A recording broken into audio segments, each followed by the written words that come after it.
blatantly obvious. Aaliyah Boston could have played in the damn game yesterday versus the LA Sparks with Caitlin Clark. Caitlin Clark was sabotaged and set up for failure. That is the exact number of consecutive half-court offensive possessions in the third quarter of a professional basketball game, where a generational point guard was systematically relegated to the role of a stationary decoy. 12 consecutive possessions after the official coaching staff explicitly stated their primary objective was to play through their franchise cornerstone and increase her usage rate to stabilize a faltering offense. And if you think that's just standard offensive variance or the natural flow of a professional basketball game, you haven't been paying attention to what is actually happening in the play-by-play data of the Indiana Fever. We are not here to talk about feelings or locker room rumors or the emotional weight of Caitlin Clark's viral goodbye message to Sophie Cunningham. A message that had fans in tears precisely because it highlighted the stark contrast between a rival who supports her and a system that suppresses her. We are here to talk about math, because math does not care about press conference platitudes. Let's establish the timeline here, because the details matter immensely to understanding the scale of what is transpiring. Game 14 of the regular season, mid-June. The Indiana Fever run a high-volume pick-and-roll offense featuring Caitlin Clark as the primary ball handler for 78% of their half-court sets. Not a balanced motion offense. Not a post-entry localized scheme. A high-volume pick-and-roll offense. And here is the critical part. The official reason given by the coaching staff for this alignment was that the team needed to maximize their fastest processor to navigate trapping defenses. Fast forward exactly 3 weeks. Game 21. The Fever face a structurally identical defensive scheme, but the play-by-play data shows Caitlin Clark initiating the offense on just 22% of half-court sets. Not a slight reduction, not a situational adjustment based on foul trouble. A complete, total systemic abandonment of the primary initiation role, dropping her usage rate below the team's backup shooting guard. Now, the Indiana coaching staff wants you to believe this is just an effort to reduce her physical burden, a developmental strategy to let her play off the ball so she doesn't face constant double teams. A necessary evolution to preserve her stamina for the fourth quarter. But let's think about what this actually looks like from a purely logical and strategic standpoint. An offensive philosophy designed to reduce pressure on a point guard does not mathematically result in that same point guard running more total distance at a faster average speed just to receive a dribble handoff 30 feet from the basket. That is not how biomechanics or basketball physics work. If the official explanation of preserving her legs were true, you would expect to see a reduction in her total miles traveled per game and an increase in her stationary weak side spacing. You would not expect her tracking data to spike by 1.4 miles of off-ball, sprinting through heavy screens, while her actual time with the basketball in her hands plummets by 40%. The gap between what a preservation strategy actually looks like and what we are observing on the floor is the undeniable proof. The official explanation cannot account for the tracking data. Therefore, the decision to remove the ball from her hands was not about preservation, it was about control. And then we look at what changed between that June game and the July games. One thing changed. The front office realized the national narrative was solely attributing the team's offensive success to one player. If the strategic explanation were genuine, the offensive rating would remain the primary metric of concern. But the offensive rating plummeted when the ball left her hands, and yet the strategy remained unaltered. Draw your own conclusion. But here is what makes this particularly infuriating. The secondary guard rotation had a 45% spike in total unassisted field goal attempts during this exact same window. For context, These specific guards averaged a combined 14% isolation rate over the past 2 seasons. They are spot-up shooters and secondary slashers by trade. So where did this massive, unprecedented spike in isolation attempts come from? It came directly from the void created by stripping the primary ball handler of her pick-and-roll duties. Think about what Caitlin Clark could have done with those 18 empty isolation possessions per game. Think about the gravity she commands at the top of the key that routinely opens up the restricted area. Think about the weak side corner threes that are automatically generated when 2 defenders are forced to blitz her at the logo. Think about the direct lob threats that are nullified when the offense initiates from the wing instead of the top of the key. Instead, Caitlin Clark got to stand in the corner and watch historically inefficient isolation basketball, while the players taking those shots saw their usage statistics artificially inflated at the direct expense of the team's offensive efficiency. Now, let's talk about the coaching decisions in the recent victory against the Phoenix Mercury, because even when the Fever were succeeding on the scoreboard, the decision-makers were making choices that should have actively cost them the game. Indiana ran a staggered double screen action at the top of the key in the second quarter. That exact approach completely neutralized the Mercury's blitzing defense, yielding an astonishing 1.8 points per possession over a 4-minute stretch. Phoenix couldn't rotate fast enough to cover the roll woman without leaving the perimeter entirely exposed, and Indiana took total control of the momentum. So, what does the coaching staff do after that specific play design produces a double-digit lead and totally breaks the opponent's defensive scheme? They abandon it. They go right back to the static, post-entry isolation offense that had previously stalled them out. There is no basketball logic to that decision. None.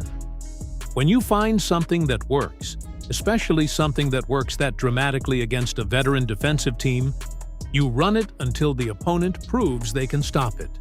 But the Fever pulled away from it almost immediately, intentionally slowing the pace and forcing the ball inside to heavily contested forwards. If you know exactly what works, and you have the statistical proof in real time that it is generating historically great offense, and you actively choose not to do it until you are forced to in the final 2 minutes to save the game, the decision was not about winning. It was about proving a point. And then there is the rotational evidence, which adds an entirely new layer to this inescapable pattern. The specific substitution pattern applied to the team's most potent floor spacer. During the third quarter of close games, this player is consistently removed at the exact moment the opposing defense goes into the penalty. The statistical expectation would be to keep your best free throw shooter and highest gravity offensive player on the floor when every defensive foul results in automatic points. But the substitution pattern operates in direct defiance of that mathematical advantage. Here is an observation that makes far too much sense to ignore.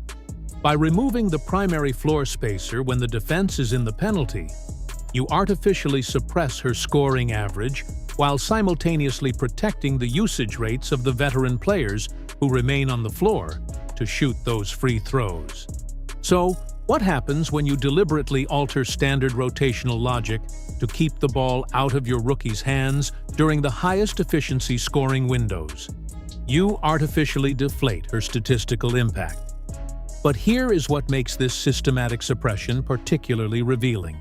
Look at what this sequence of coaching and rotational decisions has actually produced in the media landscape.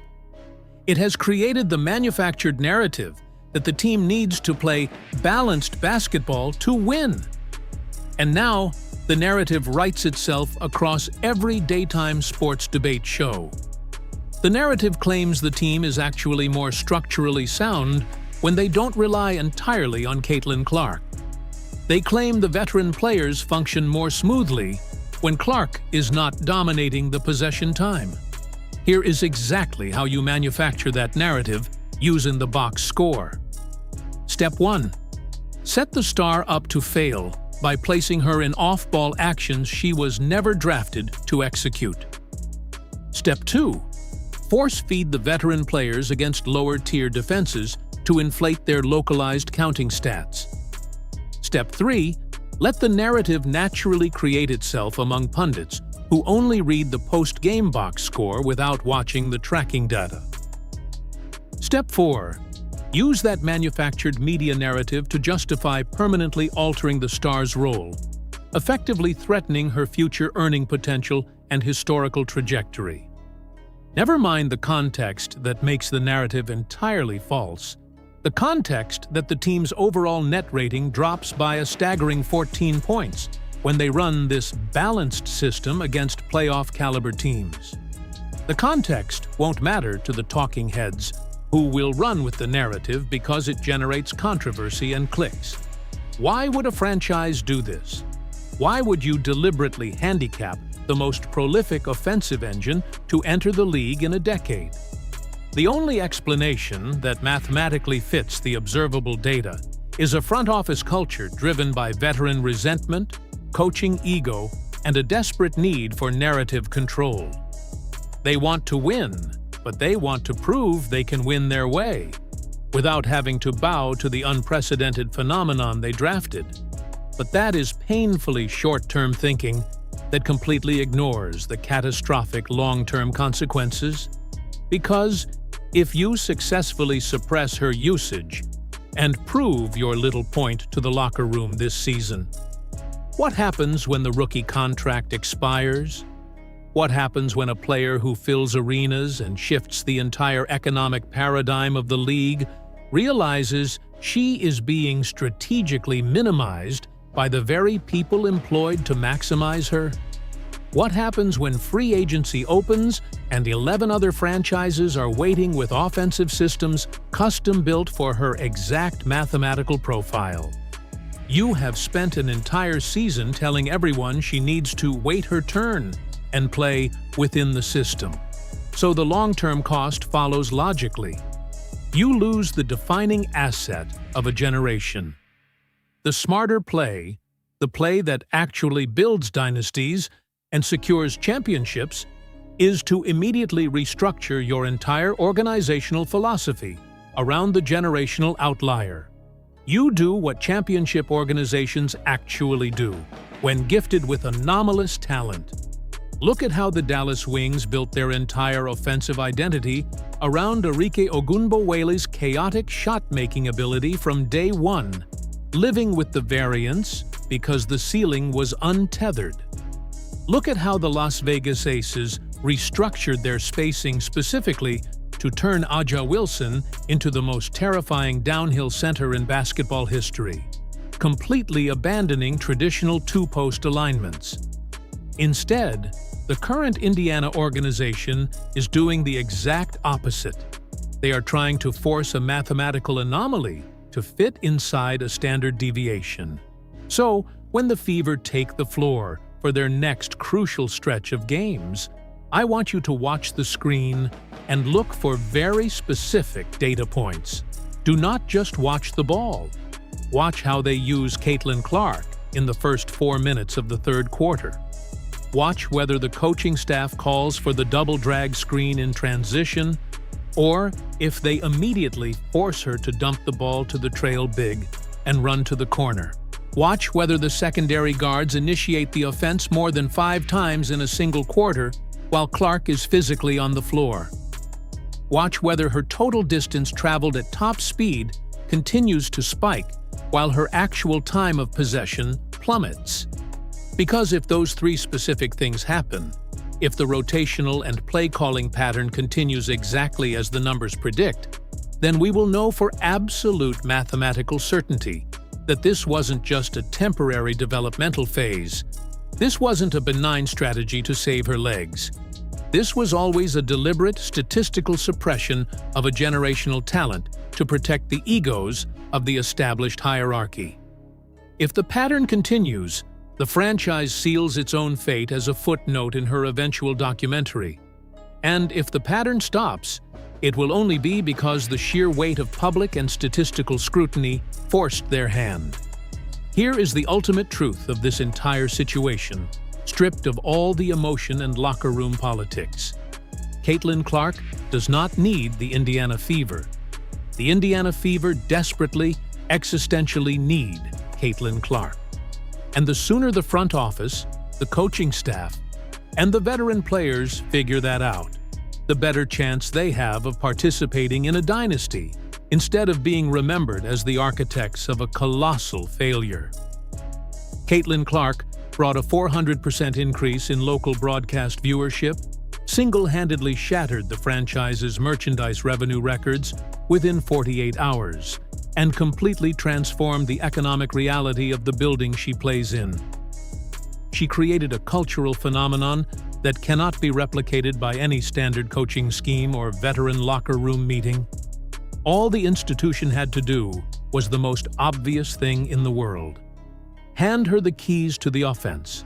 Surround her with shooters who can catch a fast break pass and get out of her way. Instead, they chose to implement a localized statistical sabotage disguised as traditional basketball development.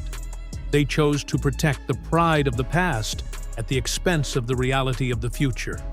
And unless something changes fundamentally at the play-calling level, this is going to end terribly for everyone involved in the management of this franchise.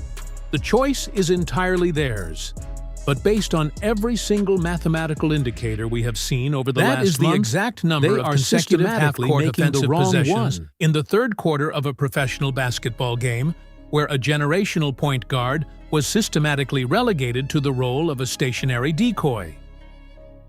12 consecutive possessions after the official coaching staff explicitly stated their primary objective was to play through their franchise cornerstone and increase her usage rate to stabilize a faltering offense.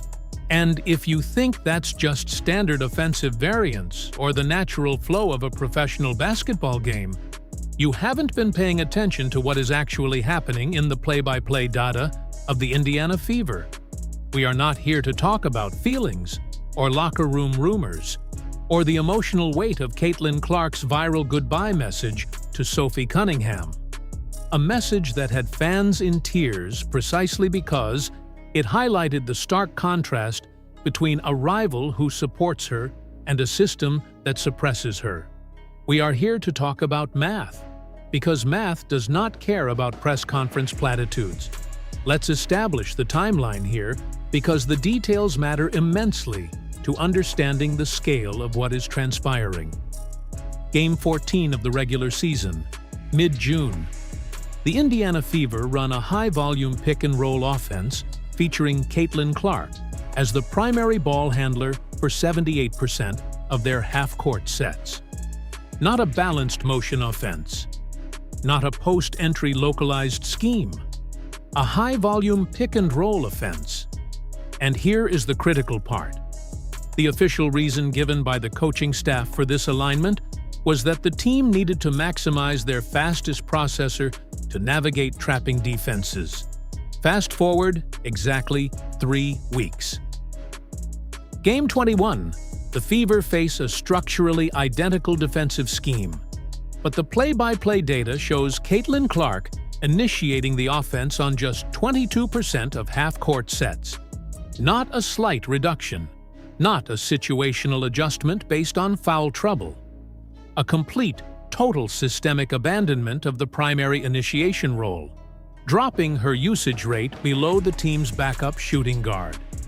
Now, the Indiana coaching staff wants you to believe this is just an effort to reduce her physical burden, a developmental strategy to let her play off the ball so she doesn't face constant double teams.